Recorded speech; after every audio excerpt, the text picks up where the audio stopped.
안녕하세요. K가 추천하는 책, K추책. 오늘의 책 제목은 멈추지 마. 다시 꿈부터 써봐. 김수영 지었는데요. 73개의 꿈을 쓰고 세계에 도전한 굉장히 당찬 여성인데요.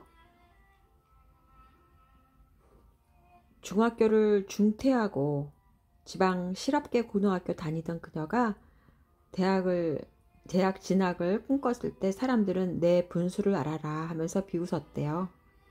그런데 지금은 그녀가 현재 세계 매출 1위 기업 로열 더치셔 영국 본사에서 카테고리 매니저로 일하고 블로그를 통해서 27만 명의 해외 취업 정보를 나눈 당찬 여성이에요. 불과 5년 만에 25살에 73가지 꿈 중 32가지의 꿈을 50여 개국에서 이뤄나가고 있다고 하네요. 사람들에게 영감을 주기라는 또 다른 꿈을 이루기 위해서 이 책을 썼다고 합니다. 그 73가지 꿈의 내용을 보면 인생의 두 번째 3분의 1은 전 세계를 돌아다니면서 또 해외에서 커리어 쌓기, 뮤지컬 무대에 서기, 스노우보드 배우기, 나만의 요트 갖기, 에베레스트 산 오르기, 마라톤 뛰기, 굉장히 당찬 여성으로 여러 가지 할 게 굉장히 많았던 삶인 것 같아요. 근데 저는 이 책을 쭉 보면서 제일 제가 마음에 드는 그 챕터를 같이 나누기를 원해서 읽어드릴게요. 미움도 두려움도 공기처럼 날려보내리. 새벽 5시. 음악인지 기도인지 알 수 없는 흥얼거림이 저 멀리 숲속에서부터 새벽 하늘에 아득히 퍼져나간다. 5시 20분 기상을 알리는 종이 댕댕댕 울리고 사람들이 하나둘씩 일어나며 도미토리는 어느덧 양치질하는 소리와 세수하는 소리로 분주해진다. 인도 케랄라주에 있는 아슈람. 다이어트를 위해 요가를 시작한 지 어느덧 5년이 되면서 좀 더 제대로 배우고 싶다는 바람과 더불어 몸과 마음을 해독하고 싶다는 생각에 아슈람에 가겠다는 꿈을 키워왔다. 언젠가 가겠노라 막연히 생각만 하고 있다가 최근 컴퓨터 앞에서 작업하는 시간이 늘면서 목과 어깨가 심하게 아파오기 시작해 다시 요가를 시작했다. 요가 강사의 추천으로 인도에서도 거의 최남단에 가까운 이곳까지 오게 되었다. 아침 6시 명상과 연불 그리고 이런저런 좋은 이야기를 나누는 사상이 시작된다.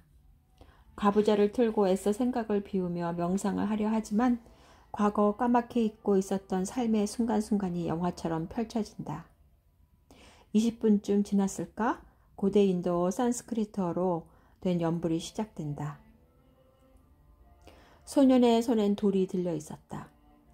과타말라 세목 참페이 계곡을 내려가는 길, 5살쯤으로 보이는 이 남자아이가 우리더러 자기 사진을 찍고 돈을 달라고 했다. 귀엽기는커녕 뗏물이 줄줄 흐르는 이 아이를 왜 사진을 찍는단 말인가. 아마 예전에 이곳을 다녀간 관광객들이 가난의 상징과 같은 아이들의 그 차림새를 보고 사진을 찍은 뒤 돈을 준 것일까 하는 생각에 무시하고 가려는데 그 아이가 돌을 들기까지 한 것이다. 소년의 눈엔 분노가 가득했다. 무엇이 저 아이를 이토록 뒤틀리게 만들었을까? 소년의 눈에 가득 찬 분노는 10여 년 전 내 눈에 고스란히 담겨 있었다. 세상이 원망스럽기에 건수만 생기면 시비를 걸려고 했다. 학교 내에서 위험운전을 하는 집배원 아저씨를 우체국 웹사이트에 고발해 심할서를 쓰게 하는가 하면 컴퓨터 수리가 지연됐다고 전화를 걸어 30분을 따져대곤 했다. 그렇다고 내 속이 시원해지는 것도 아니었다. 그렇게 악다구니를 쓰는 것보다 위트 있는 한마디와 애교로 상황을 긍정적으로 바꿀 수도 있었는데 아까운 에너지를 낭비했던 이유는 내 자신에 대한 불만 때문이었다. 위축된 자아를 그런 식으로 회복하려고만 했지만 그럴수록 상황은 악화되었다. 대학교에 들어가서 많이 나아졌지만 그래도 조금만 내 뜻대로 되지 않으면 종종 히스테리를 부렸다. 나는 문제없어 라고 씩씩하게 살면서도 마음 한구석엔 세상을 원망하고 별것 아닌 것에 화를 내며 억울해하며 분해하면서 엄마는 왜 날 이렇게 낳았어? 키는 작고 머리는 크고 돼지털 곱슬머리에다가 눈은 짝짝이에 뻐드렁 이빨까지.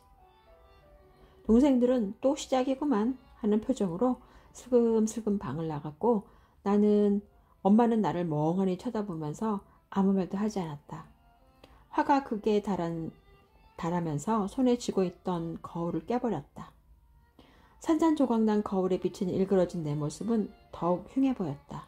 17살, 꿈도 희망도 없던 시절에 나는 한없이 뒤틀려 있었다. 다음날 학교에 가지 않고 기차역으로 가 다음 기차를 탔다. 가출할 생각은 아니었지만 도저히 내게 주어진 또 다른 일상의 하루를 견딜 수 없었다. 온갖 사고를 치고 가출을 하고 자퇴까지 한 뒤 정신을 차리고 집에 돌아왔지만 달라진 것은 없었다. 가난도, 아빠의 술 주정도, 사람들의 시선도, 엄마의 눈물도 그대로였다. 단 상고생이라는 꼬리표 하나가 더 달렸을 뿐이었다. 그 모든 것보다 견딜 수 없었던 건 미래가 보이지 않는다는 점이었다.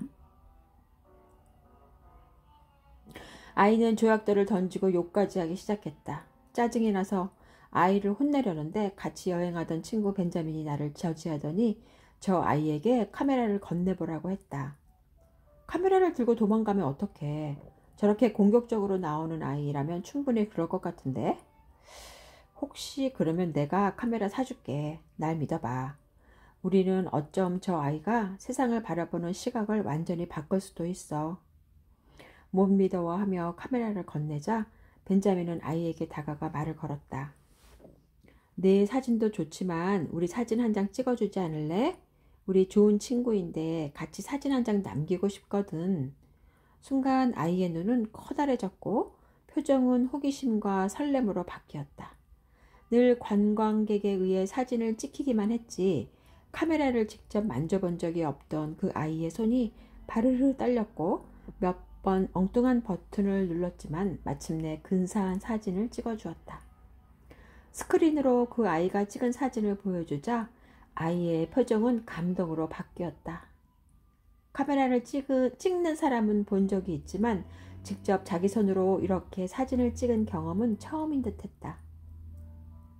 아이는 몇 분 전까지만 해도 우리에게 돌을 던지려고 했던 것을 까맣게 잊었는지 어쩔 줄을 몰라 하며 고맙다는 인사를 몇 번이나 하고 돌아가는 길에도 아쉬운 듯 계속 우리를 돌아다 보았다. 어떻게 그런 생각을 할 수 있었던 거지? 아이들의 마음은 백지처럼 깨끗한데 몇몇 잘못된 관광객들이 사진을 찍어보겠다며 저 아이를 하나의 대상으로 만들었고 그 돈 몇 푼 때문에 저 아이는 자기 스스로를 그런 비굴한 존재로 인식하게 된 것 같아. 그래서 돈을 주지 않는 우리를 원망한 거지. 이제 저 아이는 돌아가서 두고두고 친구들에게 자랑을 하겠지? 카메라를 직접 만져서 사진을 찍어보았다고. 그리고 앞으로는 우리 같은 외국인을 보면 국어를 하기보다는 자기가 자랑스럽게 사진을 찍어주겠다고 할 거야. 그렇게 인생을 바라보는 시각도 긍정적이고 능동적으로 바뀔 테고 그 결과로 아이의 인생도 바뀔 거야.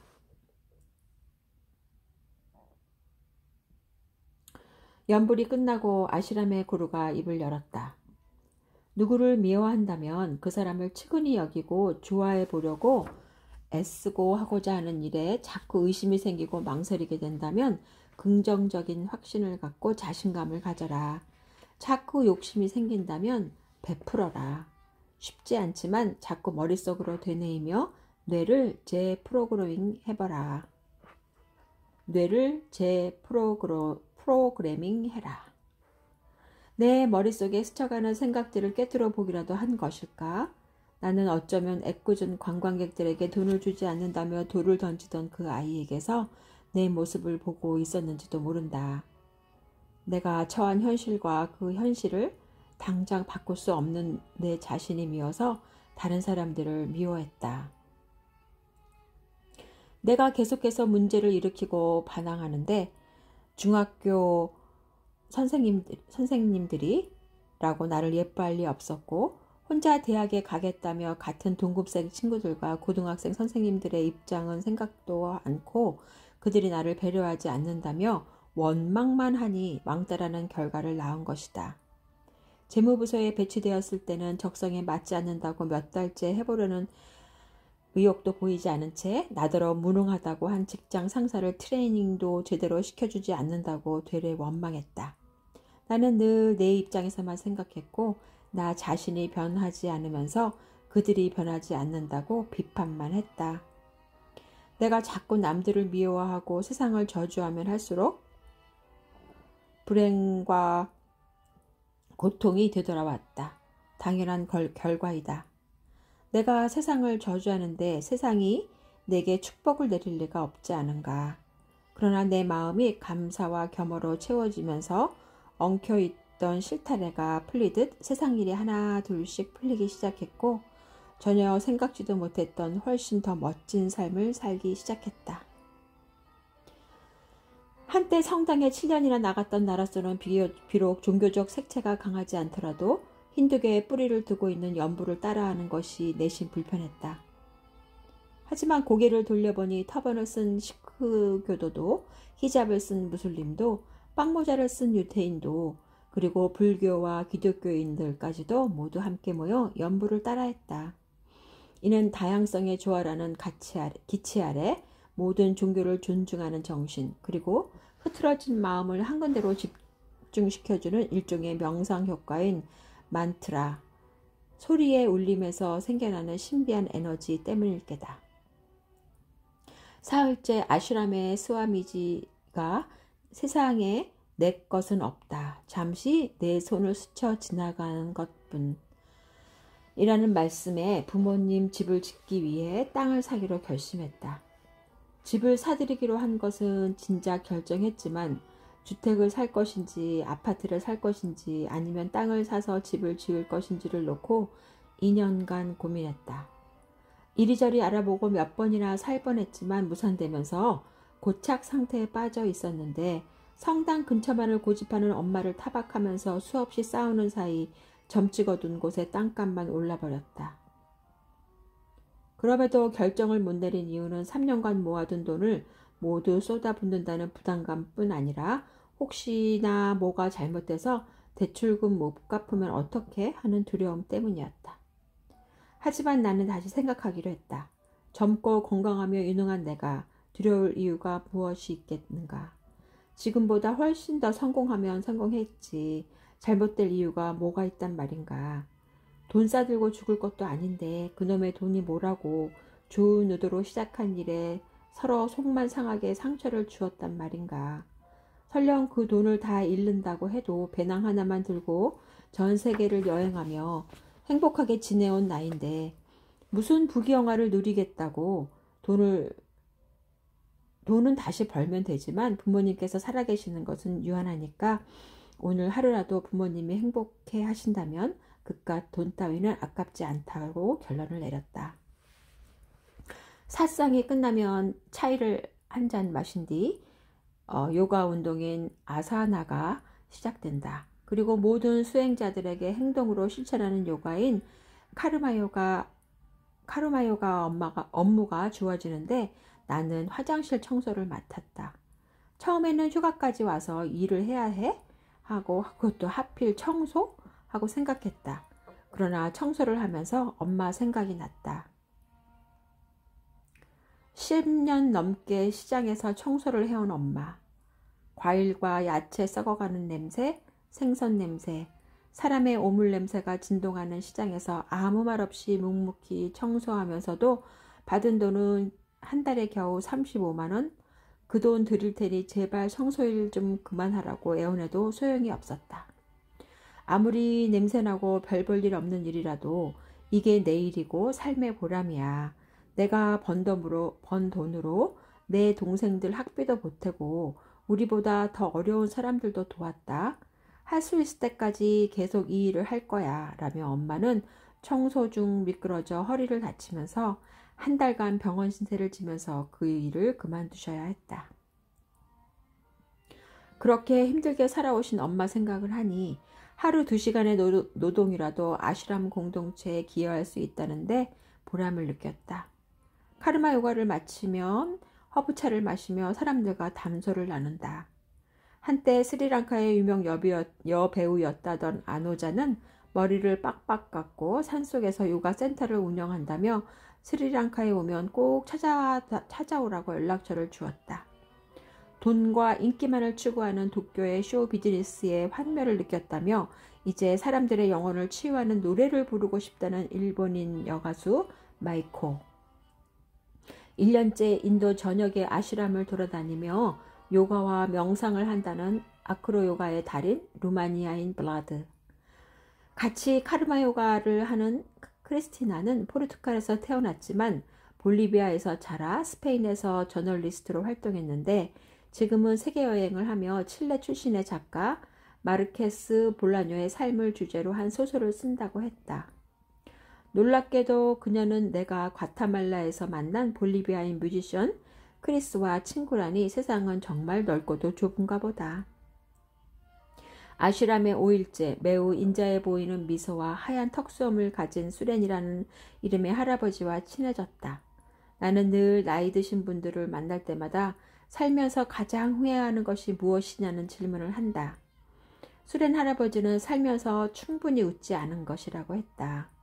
36년간 해군에서 복무하면서 웃거나 울고 싶을 때 그러지 못했고 늘 근엄한 표정을 유지하면서 경직된 삶을 살아왔다는 것이다.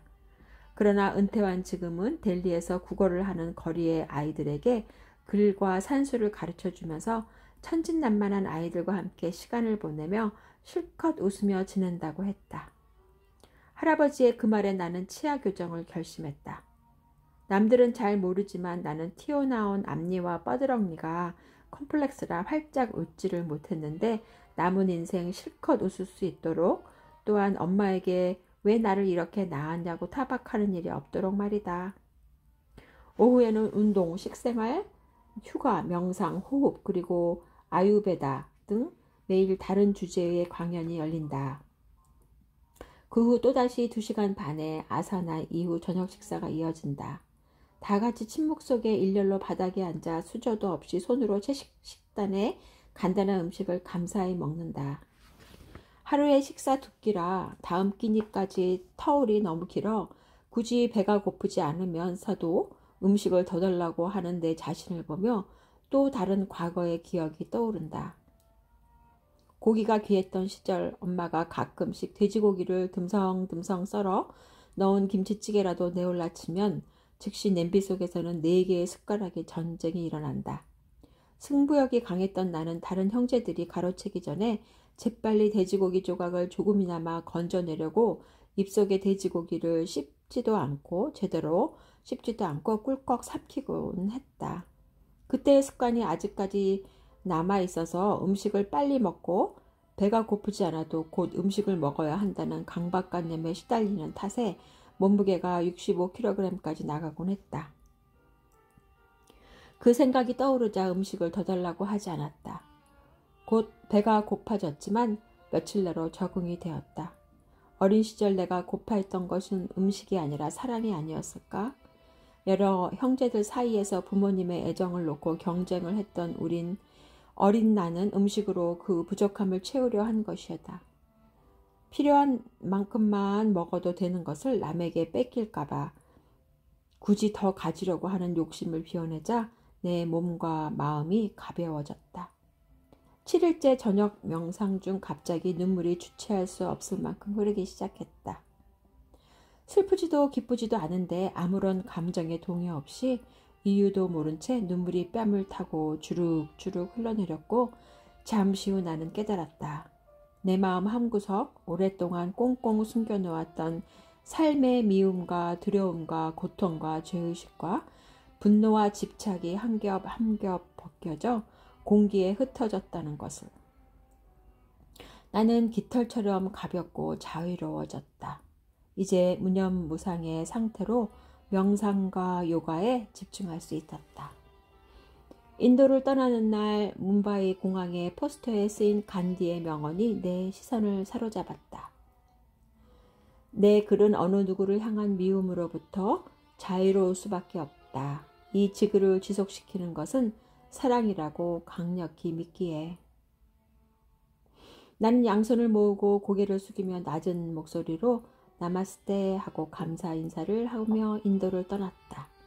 한 번뿐인 이 지구에서의 삶, 나 자신, 그리고 모든 사람을 사랑하겠다고 다짐하며. 네, K가 추천하는 책, K 추책. 이 책은 가난하게 자란 김수영 님이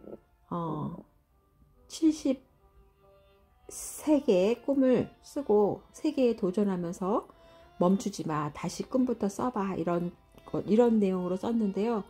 결국 마음을 비우고 욕심을 버리는 것이 진정한 자유와 그 자유를 통해서 그 안에 사랑으로 가득 채우는 것이 한 번뿐인 인생을 제대로 살아가는 방법이라는 것을 터득한 그런 내용이었던 것 같아서 이 챕터를 골라봤어요. 예, K가 추천하는 책, K추책, 오늘도 함께 해주셔서 너무 감사하고요. 다음에도 좀 더 자주 만날 것을 약속드리겠습니다. 감사합니다.